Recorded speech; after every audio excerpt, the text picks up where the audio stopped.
नमस्कार दोस्तों, मेरा नाम Sunil Kumar.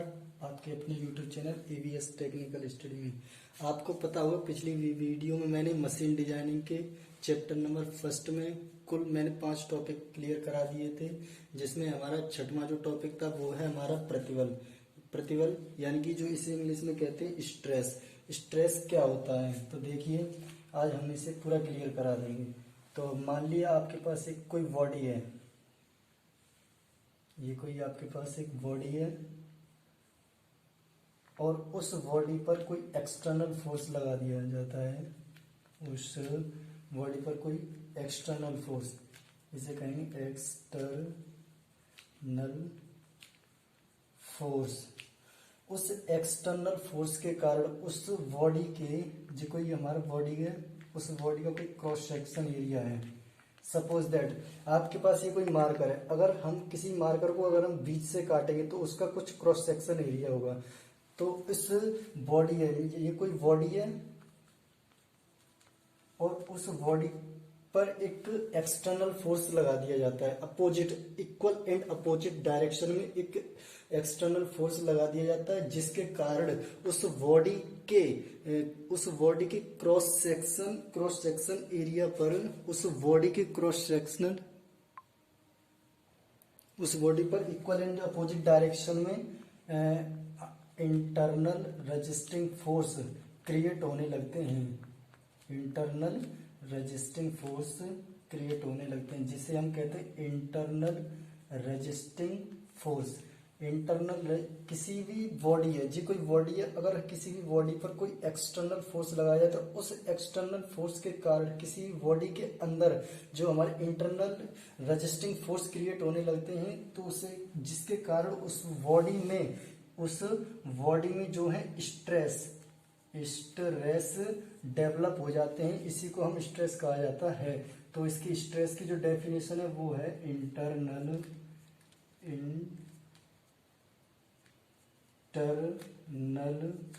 Resisting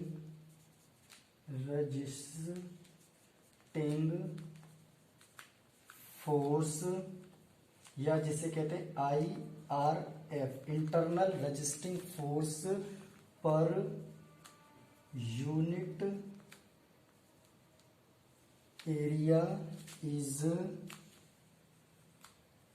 called stress. किसी भी बॉडी पर जब कोई एक्सटर्नल फोर्स लगाया जाता है तो उस बॉडी के जो क्रॉस सेक्शनल एरिया होता है, ये हमारा क्रॉस सेक्शनल एरिया है। इस बॉडी का जो क्रॉस सेक्शनल एरिया के अंदर कोई इंटरनल रेजिस्टिंग फोर्स क्रिएट होने लगते हैं, जिसके कारण उस बॉडी में स्ट्रेस डेवलप हो जाती है। तो इसकी ये डेफिनेशन है। तो internal resisting force per unit area is called by stress. Stress को सिग्मा से प्रदर्शित किया जाता है। तो इसे जो स्ट्रेस होती है उसे हम किससे रिप्रेजेंट करते हैं? सिग्मा से। तो आइए देखिए, सिग्मा यानी कि स्ट्रेस होते क्या है? स्ट्रेस यानी सिग्मा इज इक्वल टू इस बॉडी में जो इंटरनल रेजिस्टिंग फोर्स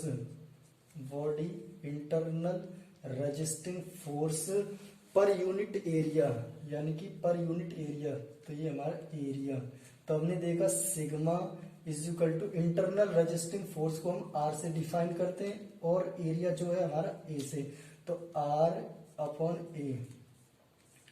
लेकिन आपने देखा होगा इंटरनल रेजिस्टिंग फोर्स, यानी कि किसी भी बॉडी पर जो लोड एक्सटर्नल फोर्स एक लोड लगाया है, P लोड लगाया है, और उस बॉडी के कारण जो अंदर इंटरनल रेजिस्टिंग फोर्स क्रिएट हो रहे हैं वो हमारे एक इंटरनल फोर्स है। तो R जो हमारा FR इज इक्वल टू जो होगा वो P के बराबर होगा। तो sigma is equal to P/A, जिसका मात्रक होता है न्यूटन पर mm स्क्वायर, या जिसे मेगा पास्कल भी कहते हैं। तो प्रतिबल प्रतिबल की डेफिनेशन फिर से देखिए, internal resisting force per unit area is called by stress. Stress को हम सिग्मा से रिप्रेजेंट करते हैं। Stress sigma is equal to internal resisting force per unit area. तो सिग्मा बराबर पी अपॉन ए। पी यानी कि एक फोर्स, यानी कि किसी भी बॉडी पर जो लोड लगा रहे हैं उस बॉडी के कारण उसके बॉडी के जो एरिया है, उस क्रॉस सेक्शनल एरिया उसमें के अंदर कुछ इंटरनल रेजिस्टिंग फोर्स क्रिएट होने लगते हैं, जिसे हम कहते हैं P. Internal resisting force create होने लगते हैं, इसे पी कहते हैं। और इसका जो मात्रक होता है वो न्यूटन। और जो हमारे पास क्षेत्रफल होता है एरिया, क्षेत्रफल यानी क्षेत्रफल का मात्रक हमेशा किसी भी मटेरियल के लिए बात करें तो उसका मात्रक हमेशा mm स्क्वायर में ही लिखा जाता है। तो दोस्तों आप समझ गए होंगे कि प्रतिबल किसे कहते हैं। तो अगले टॉपिक की तरफ चलते हैं। जो हमारा अगला टॉपिक है, 7वां जो टॉपिक है वो है हमारा प्रतिबल संकेंद्रण, जिसे इंग्लिश में कहते हैं स्ट्रेस कंसंट्रेशन। तो आइए अब हम देखते हैं प्रतिबल संकेंद्रण होता क्या है। दोस्तों सबसे पहले हम देखते हैं कि प्रतिबल संकेंद्रण शुरू करने से पहले हम स्ट्रेस के कुछ एग्जाम्पल हैं जिन्हें हम देख के समझेंगे कि आखिर में स्ट्रेस होती क्या है। तो आइए हम प्रतिबल के कुछ एग्जाम्पल को देखते हैं। तो दोस्तों देखते हैं, हमारे पास कुछ बॉडी है, उन बॉडी के सरफेस पर कई प्रकार के लोड लगे हैं। जैसे हमारे पास पहली बॉडी है, पहली बॉडी में देख रहे हैं हम किस बॉडी में एक कंप्रेसिव फोर्स लगाया है। उस कंप्रेसिव फोर्स के कारण उस बॉडी में कौन सी स्ट्रेस डेवलप होगी। तो आप कह सकते हैं कि जब किसी भी बॉडी पर कोई कंप्रेसिव फोर्स लगाया जाता है तो उस बॉडी के क्रॉस सेक्शन एरिया पर हमेशा कंप्रेसिव स्ट्रेस डेवलप होगी। तो दूसरा जो हमारा एग्जाम्पल है, अगर किसी भी बॉडी के सरफेस पर कोई टेंसाइल फोर्स लगाया जाता है तो उस बॉडी के जो क्रॉस सेक्शन एरिया होता है, उस क्रॉस सेक्शन एरिया पर हमेशा टेंसाइल स्ट्रेस डेवलप होगी। तो तीसरा देखते हैं, अगर किसी भी बॉडी के सरफेस पर हमेशा शियर फोर्स लगाया जाता है तो उस बॉडी के क्रॉस सेक्शन एरिया पर हमेशा शियर स्ट्रेस डेवलप होगी। जो हमारा चौथा है एग्जाम्पल है वो है, अगर किसी भी बॉडी के सरफेस पर अगर कोई टॉर्जन फोर्स लगाया जाता है तो उस टॉर्जन फोर्स के कारण उस बॉडी पर हमेशा टॉर्जनल स्ट्रेस, जिसे हिंदी में कहते हैं मरोड़ प्रतिबल उत्पन्न होने लगते हैं। पांचवा जो एग्जाम्पल है वो है हमारा, किसी भी बॉडी पर अगर कोई बेंडिंग फोर्स या नमन बल लगाया जाता है तो उस बॉडी के क्रॉस सेक्शनल एरिया पर हमेशा नमन प्रतिबल यानी बेंडिंग स्ट्रेस डेवलप होगी। तो आई होप समझ गए होंगे कि प्रतिबल आखिर में होता क्या है। अगर किसी भी बॉडी के सरफेस पर कई प्रकार के लोड लगाते हैं तो उस बॉडी पर हमें कई प्रकार की प्रतिबल या स्ट्रेस डेवलप होने लगती है। तो अब हम चलते हैं अगले टॉपिक की तरफ। जो हमारा अगला टॉपिक है 7वां टॉपिक, उसे हम प्रतिबल संकेंद्रण, जिसे इंग्लिश में कहा जाता है स्ट्रेस कंसंट्रेशन। तो दोस्तों देखते हैं यानी कि प्रतिबल संकेंद्रण होता क्या है। तो देखिए, मान लिया आपके पास कोई एक 2D बॉडी है, ये आपके पास कोई 2D बॉडी है और उस बॉडी पर कोई एक लोड लगा दिया जाता है, टेंसाइल लोड। और इस बॉडी की जो लंबाई है वो हमारी L लेंथ है। ये हमारे पास एक 2D बॉडी है, 2D बॉडी। और हमने क्या किया, जब इस बॉडी पर एक टेंसाइल लोड लगा दिया और इस बॉडी की जो लेंथ है वो L है, और इस बॉडी पर हमने क्या किया, एक बीच में 3 होल कर दिए और इस 3 होल करके इस बॉडी को हमने खींचना प्रारंभ किया। तो आखिर में हमें रिजल्ट मिला क्या, रिजल्ट में हमने देखा क्या कि इस बॉडी में कुछ स्ट्रेस का कंसंट्रेशन होने लगा, कुछ ऐसे बॉडी हो गई। देगा। ये कुछ बॉडी स्ट्रेस का कंसंट्रेशन होने लगा था, जिसे हम कहते हैं अनियमितताएं। अनियमितताएं किसी भी बॉडी में 3 प्रकार से होती हैं। अनियमितताएं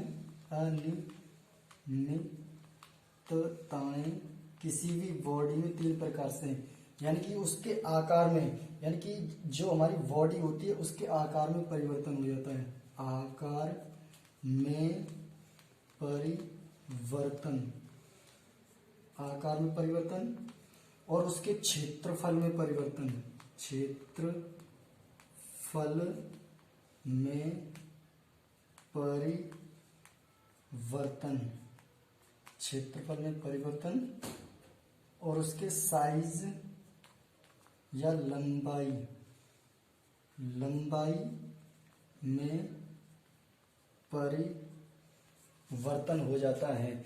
जब हमने एक 2D बॉडी थी और उस बॉडी पर हमने एक टेंसाइल लोड लगाया था और उसकी लेंथ थी L। जब हमने देखा उस बॉडी में हमने 3 होल कर दिए तो हमने कुछ देखा था, ये कुछ बॉडी पर कुछ स्ट्रेस डेवलप होने लगती थी, कुछ ऐसे स्ट्रेस का कंसंट्रेशन होने लगा था, जिससे उस बॉडी में क्या अनियमितताएं होने लगी। या अनियमितताएं हमेशा किसी भी बॉडी में 3 प्रकार से आती हैं। उसके आकार में परिवर्तन हो जाता है और उसके क्षेत्रफल, यानी कि किसी भी जो बॉडी का जो एरिया होता है उस बॉडी के एरिया में चेंजिंग आ जाता है, और उसके लंबाई में परिवर्तन हो जाता है, इस बॉडी की लंबाई में परिवर्तन हो जाता है। तो इस प्रकार हम कह सकते हैं कि प्रतिबल संकेंद्रण आखिर में होता क्या है। किसी भी समय पर या किसी भी पॉइंट पर स्ट्रेस का कंसंट्रेशन हो जाना, स्ट्रेस का कंसंट्रेशन हो जाना स्ट्रेस कंसंट्रेशन कहलाता है।